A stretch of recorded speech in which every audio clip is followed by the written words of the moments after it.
வணக்கம். வேந்தரின் கண்ணுறங்கும் வேளை இரவு செய்திகளுக்காக காவேரி ஜெகநாத். முதலில் தலைப்புச் செய்திகள். 2019 புதிய இந்தியாவை கட்டமைப்போம். பிரதமர் நரேந்திர மோடி உறுதி. குடியுரிமை சட்ட திருத்தம் நிறைவேறாது. காங்கிரஸ் தலைவர் ராகுல் காந்தி உறுதி.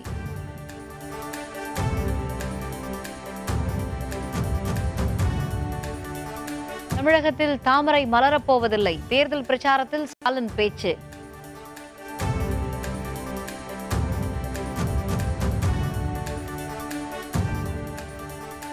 தமிழக அரசின் திட்டங்களை தடுக்கும் திமுக. முதல்வர் பழனிசாமி குற்றச்சாட்டு.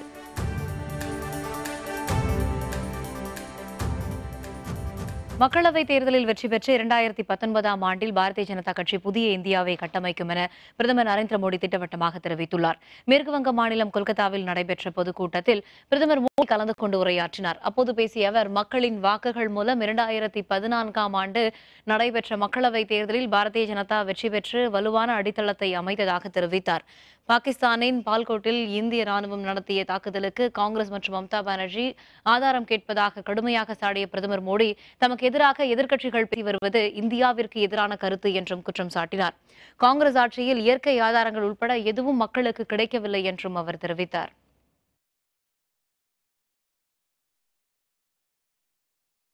காங்கிரஸ் கட்சி ஆட்சி அமைத்தால் குடியுரிமை சட்டத்திருத்த மசோதா நிறைவேறாது என கட்சியின் தலைவர் ராகுல் காந்தி உறுதிபட தெரிவித்துள்ளார். அசாம் மாநிலம் போகாகாட் நகரில் நடைபெற்ற பொதுக்கூட்டத்தில் கலந்து கொண்ட அவர் கூட்டணி கட்சி வேட்பாளர்களை ஆதரித்து பேசினார். பிரதமர் மோடி நிறைவேற்ற தவறிய தோட்ட தொழிலாளர்களுக்கான அடிப்படை கூலி நிர்ணயம் உள்ளிட்டவை காங்கிரஸ் ஆட்சிக்கு வந்தால் நிறைவேற்றப்படும் என்று தெரிவித்தார். எப்போதும் இல்லாத அளவிற்கு நாட்டில் தற்பொழுது வேலையில்லா திண்டாட்டம் அதிகரித்துள்ளதாக குற்றம் சாட்டிய ராகுல் காந்தி, தங்களது ஆட்சியில் இளைஞர்கள் சுயதொழில் தொடங்க கடனுதவி அளிக்கப்படும் என்றும் கூறினார். ஒருமித்த எண்களால் உருவாக்கப்பட்ட கொள்கை கூட்டணி என திமுக தலைவர் மு.க.ஸ்டாலின் தெரிவித்துள்ளார்.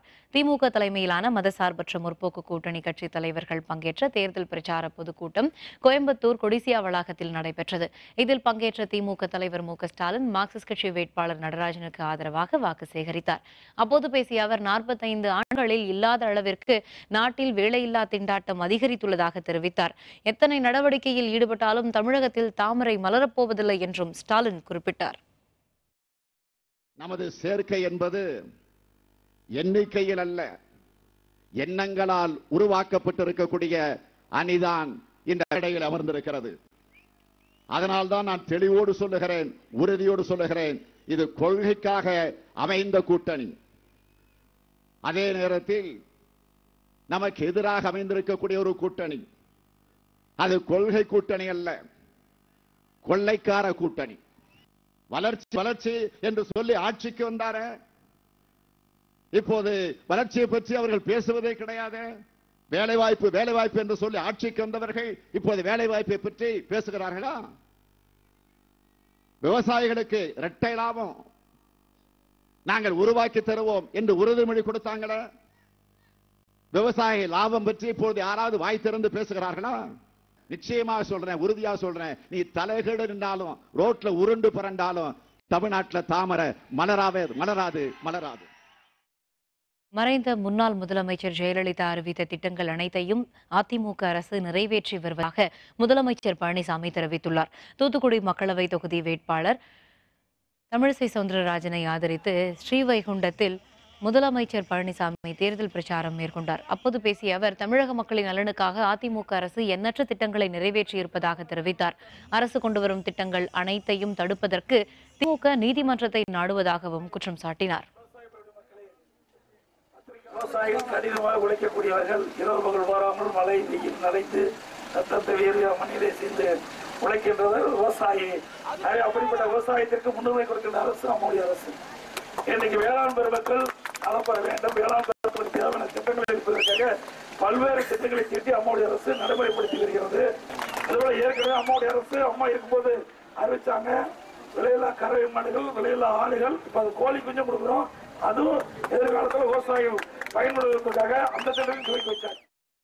பெரம்பலூர் மக்களவை தொகுதியில் இந்திய ஜனநாயக கட்சிக்கு பெரும் வரவேற்பு உள்ளதாக கட்சியின் தலைவர் ரவி பச்சமுத்து தெரிவித்துள்ளார். பெரம்பலூர் தொகுதிக்கு உட்பட்ட குளித்தலை அருகே உள்ள போத்ராவுத்தன்பட்டியில் இந்திய ஜனநாயக கட்சி சார்பில் வாக்கு சேகரிப்பு கூட்டம் நடைபெற்றது. இதில் கலந்து கொண்ட ஐஜேகே தலைவர் ரவி பச்சமுத்து மதசார்பற்ற முற்போக்கு கூட்டணியின் பெரம்பலூர் மக்களவை தொகுதி வேட்பாளர் டாக்டர் பாரிவேந்தருக்கு ஆதரவாக வாக்கு சேகரித்தார். பின்னர் செய்தியாளர்களுடன் பேசிய ரவி பச்சமுத்து பஞ்சப்படி ஏரி தூர்வாரப்படும் என்று கூறினார். இதேபோல் நடுநிலைப்பள்ளி உயர்நிலைப் பள்ளியாக தரம் உயர்த்தப்படும் உள்ளிட்ட கோரிக்கைகள் நிறைவேற்றப்படும் என்றும் தெரிவித்தார். இங்கே பெருந்தளவாக கூடியிருக்கின்ற கிராமத்து மக்களை சந்தித்தேன். திராவிட முன்னேற்ற கழகத்தின் தோழர்கள் ரொம்ப அருமையாக நம்மளை வழிநடத்துகிறாங்க. தலைமையில் அவங்க தலைமையில் தான் ஏற்றுட்டு இருக்கோம். ரொம்ப பிரமாதமாக எடுத்துகிட்டு போகிறாங்க. அது மட்டும் இல்லாமல் ஐயா கடந்த முறையே 2014 தேர்தலை இங்கே சந்தித்ததுனால இந்த ஐயா இந்த ஊருக்கு புதுசு இல்லை. இங்கே மக்கள் எல்லாம் ஐயா லாஸ்ட் இயரே வர முடியல, இந்த வாட்டி வரணுங்கிறதுல அவங்களும் எழுச்சியோடு இருக்காங்க. 2 பேரும் சேர்ந்தது ப்ளஸ் ஆகிடுச்சு. ரொம்ப நல்லா இருக்குது. இன்னைக்கு எங்கே சேர்ந்தாலும் ரொம்ப வரவேற்பு நல்லா இருக்குது. போத்ராவுத்தன்பட்டி ஊர் மக்கள் சார்பில் பேசிய பொறியாளர் அருள் செல்வன் இந்த கிராமத்தைச் சேர்ந்தவர்கள் SRM மருத்துவமனையில் இலவச மருத்துவ சிகிச்சையை பெற்றுள்ளதாக குறிப்பிட்டார். நாங்கள் இந்த 18 பட்டி கிராமமும் நாங்கள் எல்லாம் ஒன்று சேர்ந்து இந்த ஐயா பாரிவேந்தர் அவர்களுக்காக உதயசூரியன் சின்னத்தில் முத்திரையிடணும்னு சொல்லி இன்னைக்கு ஒரு கூட்டம் ஏற்பாடு செஞ்சுருந்தோம். எல்லாருமே ரொம்ப சந்தோஷமாக இந்த நிகழ்வில் கலந்துக்கிட்டாங்க.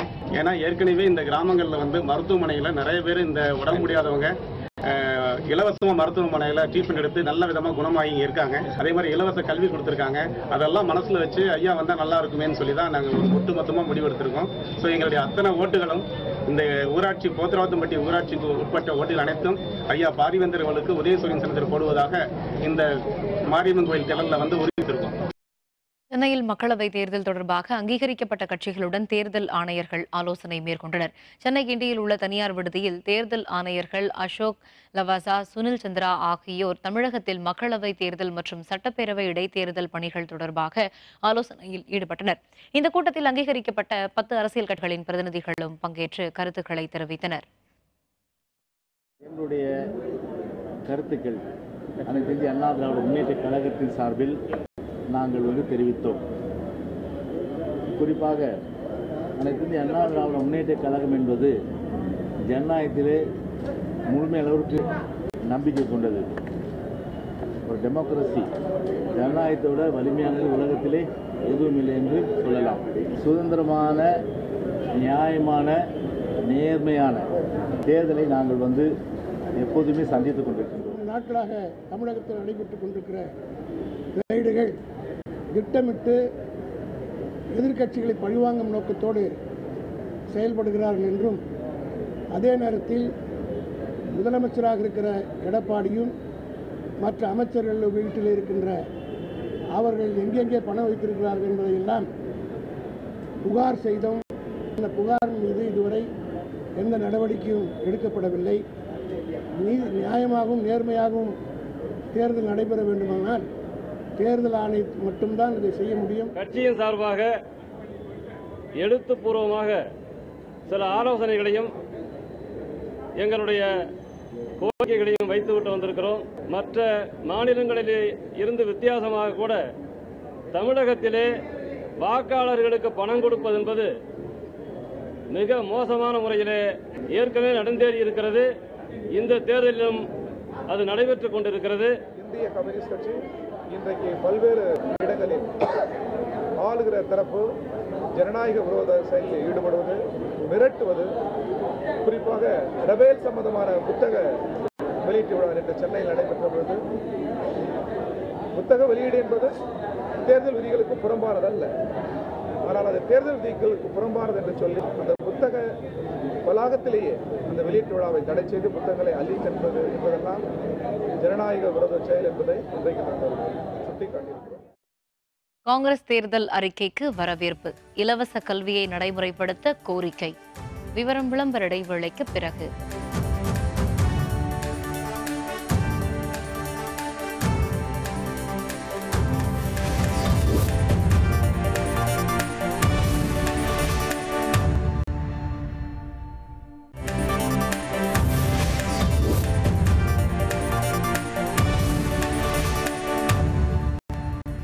செய்திகள் தொடர்கின்றன. அதிமுகவினரை ஏளனம் செய்வது ஜெயலலிதாவை அவமானப்படுத்துவதற்கு சமம் என மத்திய அமைச்சர் பொன் ராதாகிருஷ்ணன் தெரிவித்துள்ளார். கன்னியாகுமரி மாவட்டம் நாகர்கோவில் அடுத்த புத்தேரி பகுதியில் பொன் ராதாகிருஷ்ணன் பிரச்சாரம் மேற்கொண்டார். அப்போது பேசிய அவர், தற்பொழுது இருக்கும் அரசியல்வாதிகள் குறைந்தபட்ச நாகரிகத்தை கடைபிடிக்க வேண்டும் என்று கேட்டுக்கொண்டார். இருக்கக்கூடிய தொண்டர்களை அவமானப்படுத்த அண்ணா திராவிட முன்னேற்ற கழகத்தினுடைய தொண்டர்களை அவமானப்படுத்தக்கூடிய வகையில் அமமுக செயல்படுவது மிகப்பெரிய தவறு. அம்மா அவர்கள் அண்ணா திராவிட முன்னேற்ற கழகத்தினுடைய தொண்டர்களை எந்தவித பிரதிபலனும் எதிர்பாராமல் உழைக்கக்கூடியவர்களாகத்தான் உருவாக்கி வச்சிருக்கதாட்டு எல்லாருமே நாம் பார்க்குறோம், நம்புறோம். அப்போது இந்த வார்த்தைகள் மறைந்து போன முன்னாள் முதல்வர் அம்மா அவர்களுக்கு ஏற்படுத்தக்கூடிய மிகப்பெரிய அவமானமாக இருக்கிறது. தமிழகத்தில் நிறைவேற்றப்பட்டுள்ள திட்டங்கள் மற்றும் சாதனைகள் குறித்து எங்கு வேண்டுமானாலும் விவாதம் நடத்த தயார் என பள்ளிக்கல்வித்துறை அமைச்சர் கே. செங்கோட்டையன் சவால் விடுத்துள்ளார். ஈரோட்டில் செய்தியாளர்களுடன் பேசிய அவர், அவிநாசி அத்திக்கடவு திட்டம் நிறைவேற்றப்படுவதற்கான நடவடிக்கைகளை எதிர்க்கட்சிகள் தேவையின்றி விமர்சித்து வருவதாக குறிப்பிட்ட செங்கோட்டையன், அந்த திட்டம் நிறைவேற்றப்பட்ட பிறகு பதில் தரப்படும் என்று கூறினார். எண்ணற்ற திட்டங்களை நாங்கள் பட்டியலிட்டு சொன்னால் நாட்கள் போராது, மாதங்கள் தேவை. ஆகிய மாதங்கள் முடியட்டும்.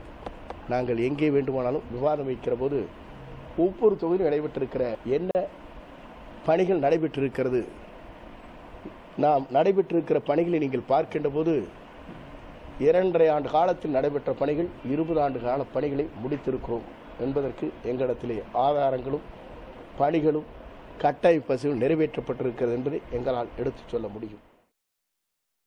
மக்களவைத் தேர்தலில் பிரதமர் நரேந்திர மோடி 2 தொகுதிகளில் போட்டியிடுவது ஏன் என்று தமிழக காங்கிரஸ் கட்சி தலைவர் கே. எஸ். அழகிரி கேள்வி எழுப்பியுள்ளார்.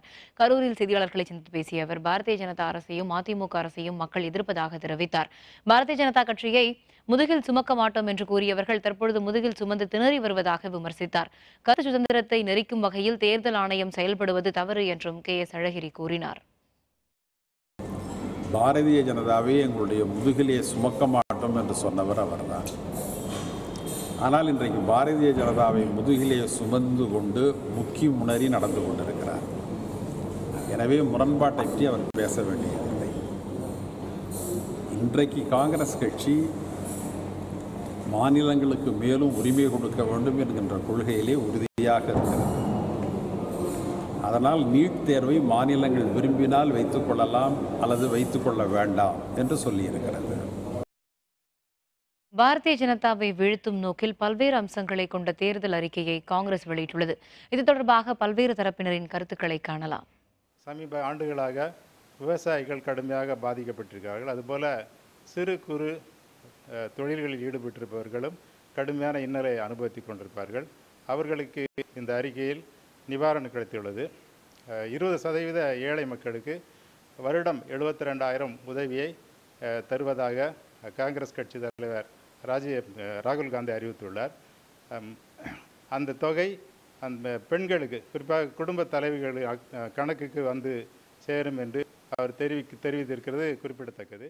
ஏழைங்களுக்கு நல்ல திட்டங்கள், மகளிருக்கு நல்ல திட்டங்கள் எடுத்துகிட்டு வர்றது பற்றி வரவேற்கத்தக்கது தான். பர்டிகுலர்லி தமிழ்நாட்டில் ஃபார்மர்ஸ், ஏன்னா ஒரு 4 இயர்ஸ் தமிழ்நாட்டில் நிறைய விவசாயிங்க கடன் நிறையது, அது தள்ளுபடி செய்வது நல்லது தான். சிறு குறு தொழில்கள் மற்றும் சிறு குறு விவசாயிகள் அவங்களுக்கு வரி கடன்கள், பயிர்க்கடன்கள் நீக்கப்படும் என்பது அவற்றில் சில சீர்திருத்தங்கள் கொண்டு வந்தால் நன்றாக இருக்கும். இந்த திட்டங்கள் முழுவதும் செயல்படுத்தும் போது நிச்சயம் இந்தியா வல்லரசாகும். மத்திய அரசு ராகுல் காந்தி சொல்லிக்கிற அந்த திட்டத்தை மக்கள் அநேகர் இதை வரவேற்கிறாங்க. ஏன்னு கேட்டிங்கன்னா, ஒரு மாற்று ஆட்சி அமைய வேண்டும்ன்றதுக்காக. ஏன்னா இப்போ இருக்கிற ஆட்சி இப்போ மத்தியில் இருக்கிற இளம் பிரதமர் வருவதற்காக அநேக இளைஞர்கள் எல்லோருமே இதுக்கு வரவேற்பு தெரியப்படுத்துகிறாங்க. ஏன்னு கேட்டிங்கன்னா, அவர் சொல்ல சில திட்டங்கள் எல்லாம் மக்களுக்காக நிறைவேற்றப்படும் என்று சொல்லியிருக்கிறாரு. நீட் தேர்வு ரத்து என்று சொல்லியிருக்கிறார், அதுவும் மிக வரவேற்கத்தக்கது. அது மட்டும் இல்லை, விவசாய கடனுக்கு ரத்து என்று சொல்லியிருக்காரு, அதுவும் மிக வரவேற்கத்தக்கது. அது ராகுல் காந்தி அந்த நீட் எக்ஸாம் வேணாம் சொல்கிறாங்க. அப்புறம் விவசாய கடன்லாம் தள்ளுபடிலாம் பண்ணுற சொல்கிறாங்க. இது வரைக்கும் பண்ணவங்க எல்லாரும் பண்ணுறேன் சொல்லி தான் இத்தனை வருஷமாக இருந்துகிட்ருக்காங்க. அட்லீஸ்ட் இவராது வந்தாச்சும் பண்ணலாம், அப்படியே ஒரு நம்பிக்கை இருக்குது. எல்லாருக்கிட்டையும் வந்தால் நல்லாயிருக்கும். தமிழ்நாடுக்கு ஒரு நல்ல விஷயத்தை தெரிவிக்கிறாங்கன்னா பரவாயில்ல. நீட் தேர்வை இது பண்ணுறது நல்லது தான். விவசாய கடன் மற்றும் விவசாயத்துக்கு முக்கியத்துவம் கொடுக்கணும். அது ரொம்ப முக்கியமான ஒரு விஷயம். கண்டிப்பாக அதெல்லாம் எதுவும் இல்லை. ஜனங்க கஷ்டப்படுறது விவசாயம் மற்றும் உணவுக்காகத்தான். அதை கண்டிப்பாக ராகுல் காந்தி நிறைவேற்றினா யாராக இருந்தால் ராகுல் காந்தி மாத்திரம் இல்லை, பட் இந்த வாட்டி பார்க்குறாங்க எந்த ஆட்சி முன்னே வந்து நல்லது பண்ண போதும் அப்படின்னு. காங்கிரஸ் கட்சியின் தேர்தல் அறிக்கையில் அறிவிக்கப்பட்டதைப் போல் பொறியியல் கல்வியையும் இலவசமாக வழங்க முன்வர வேண்டும் என ஈரோடு மக்கள் கோரிக்கை விடுத்துள்ளனர். விவசாயிகள் மற்றும் மாணவர்களுக்கு மிகவும் பயனுள்ளதாக காங்கிரஸ் தேர்தல் அறிக்கை இருப்பதாக ஈரோடு மக்கள் தெரிவித்துள்ளனர். இந்திய அளவில் அதிக மருத்துவக் கல்லூரிகளை கொண்ட தமிழகத்தில் அதிக மருத்துவர்களை உருவாக்கும் வகையில் இந்த அறிவிப்பு இருப்பதாகவும் அவர்கள் கூறினர். இதேபோன்று பொறியியல் கல்வியை இலவசமாக வழங்க காங்கிரஸ் முன்வர வேண்டும் என்றும் அவர்கள் கோரிக்கை விடுத்துள்ளனர். ஒரு வரலாற்று சிறப்பு மிகுந்த தேர்தல் அறிக்கையாக அது மிளர்கிறது. விவசாயிகளுக்கு தனி நிதிநிலை அறிக்கை தாக்கல் செய்யப்படும் என்பது விவசாயிகளின் அடிவயிற்றில் பால் வார்ப்பதற்கு சமமாக தேர்தல் அறிக்கையில் குறிப்பிடப்பட்டிருக்கிறது. எந்த மாநிலம் நீட்டை ஏற்றுக்கொள்ளாதோ அந்த மாநிலத்தில் நீட்டை அமல்படுத்த மாட்டோம், நீட் இங்கே தூக்கி எறியப்படும் என்று அறிவித்திருக்கிறார்கள். அது வரவேற்க தகுந்த விஷயம். கல்விக்கு 6% நிதி ஒதுக்குவது என்பதோடு மட்டும் நின்று விடாமல் உயர்நிலை கல்வி வரை, உயர்கல்வி வரை, பொறியியல் பட்டப்படிப்பு வரை, பொறியியல் மருத்துவ படிப்பு வரை இது இலவச கல்வி என்பதை கொண்டு வருவது சரியாக இருக்கும். அரசியல் சாசனத்திலேயே நமது இந்திய அரசாங்கம் ஏற்றுக்கொண்டிருக்கிற கடமைகள் ஒன்று கல்வி, ஜனங்களுக்கான உரிமை, அதை கொடுப்பது தான் இந்த அரசினுடைய கடமை என்பதை அந்த கடமையை நிறைவேற்றுகிற பாதையில் இந்த வாக்குறுதியோடு சேர்ந்தவர்கள் செல்ல வேண்டும் என்பதுதான் கேட்டுக்கிறோம். காங்கிரஸ் கட்சியினுடைய தேர்தல் அறிக்கையில் நீட் தேர்வு தமிழகத்திற்கு விதிவிலக்கு அளிக்கப்படும், அதற்கு மாற்றாக மாநில அளவில் தேர்வு நடத்தப்படும்னு சொல்லி அறிவிச்சிருக்கிறாங்க. ஒரு நல்ல விஷயம், வரவேற்க வேண்டிய விஷயம். இன்றைக்கு இந்தியாவிலேயே அதிக மருத்துவக் கல்லூரி, அதிக மருத்துவ மாணவர்கள் இன்றைக்கு இருக்கிறது தமிழ்நாடு தான். அப்போ இது மாதிரியான மாநிலங்களுக்கு தேர்தல் அறிக்கையில் அவங்க விலக்கு கொடுத்துருக்கிறது அப்படிங்கிறது ஒரு நல்ல விஷயம், வரவேற்கக்கூடிய விஷயம் அப்படிங்கிறத அவங்க பார்க்குறோம். 47 கிலோ தங்க நகைகள் பறிமுதல், தேர்தல் பறக்கும் படையினர் நடவடிக்கை. விவரம் விளம்பர இடைவேளைக்கு பிறகு.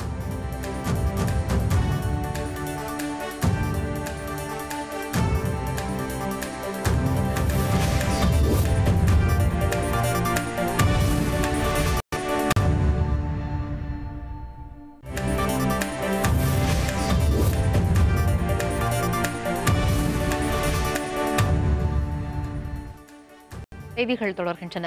மதுரையில் உரிய ஆவணங்கள் இன்றி எடுத்துச் செல்லப்பட்ட 15 கோடி ரூபாய் மதிப்பிலான 47 கிலோ தங்க நகைகளை தேர்தல் பறக்கும் படையினர் கைப்பற்றினர். மதுரை ஐயர் பங்களா பகுதியில் தேர்தல் பறக்கும் படை அதிகாரிகள் வாகன சோதனையில் ஈடுபட்டிருந்தனர். அப்போது அந்த வழியாக வந்த காரை நிறுத்தி ஆய்வு செய்தபோது தனியார் நகை கடைக்கு சொந்தமான 47 கிலோ தங்க நகைகள் சேலத்திற்கு எடுத்துச் செல்லப்பட்டது தெரியவந்தது. உரிய ஆவணங்கள் இன்றி எடுத்துச் செல்லப்பட்டதால் நகைகளை பறிமுதல் செய்த அதிகாரிகள் அதனை மதுரை தெற்கு கருவூலத்தில் ஒப்படைத்தனர். நாகை மாவட்டம் சீர்காழியில் தேமுதிக நிர்வாகிகளிடையே ஏற்பட்ட மோதலில் கார் கண்ணாடிகள் உடைக்கப்பட்டதால் பதற்றம் நிலவியது. மயிலாடுதுறை மக்களவைத் தொகுதி அதிமுக வேட்பாளர் ஆசைமணியை ஆதரித்து தேமுதிக பொருளாளர் பிரேமலதா விஜயகாந்த் பிரச்சாரம் மேற்கொள்கிறார். இதற்கான முன்னேற்பாடுகள் செய்வது குறித்த ஆலோசனைக் கூட்டம் நேற்று நடைபெற்றது. இதில் சீர்காழி சட்டமன்ற தொகுதி பொறுப்பாளர் பாஸ்கர், மாவட்ட செயலாளர் சேகர் உள்ளிட்ட நிர்வாகிகள் கலந்து கொண்டனர். இதனிடையே கூட்டத்திற்கு தன்னை அழைக்காததை கண்டித்து தேமுதிக நகர செயலாளர் செந்தில் மற்ற நிர்வாகிகளுடன் வாக்குவாதத்தில் ஈடுபட்டார். இந்த வாக்குவாதம் மோதலாக மாறி கார் கண்ணாடிகள் உடைக்கப்பட்டதால் பதற்றம் நிலவியது. இதுகுறித்து போலீசார் விசாரணை மேற்கொண்டுள்ளனர்.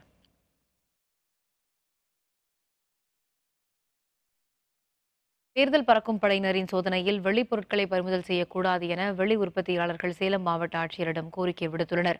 தமிழகம் முழுவதும் தேர்தல் பறக்கும் படையினர் நடத்தும் வாகன சோதனையில் உரிய ஆவணங்கள் இல்லாத பொருட்கள் பறிமுதல் செய்யப்பட்டு வருகின்றன. இதில் வெள்ளிக்கட்டிகள் மற்றும் வெள்ளி பொருட்களும் பறிமுதல் செய்யப்பட்டு வருகிறது.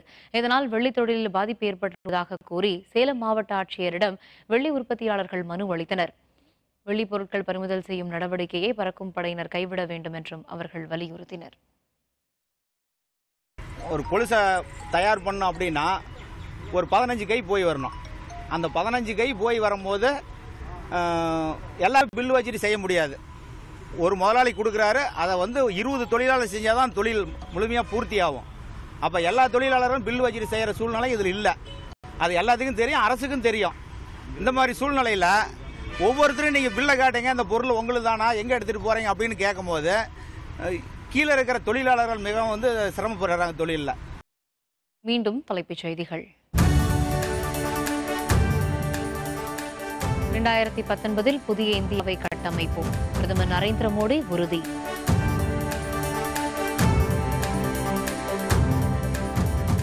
குடியுரிமை சட்டத்திருத்தம் நிறைவேறாது, காங்கிரஸ் தலைவர் ராகுல் காந்தி உறுதி.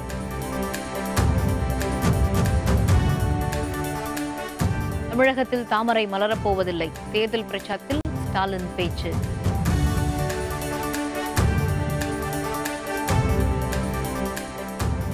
தமிழக அரசின் திட்டங்களை தடுக்கும் திமுக, முதல்வர் பழனிசாமி குற்றச்சாட்டு.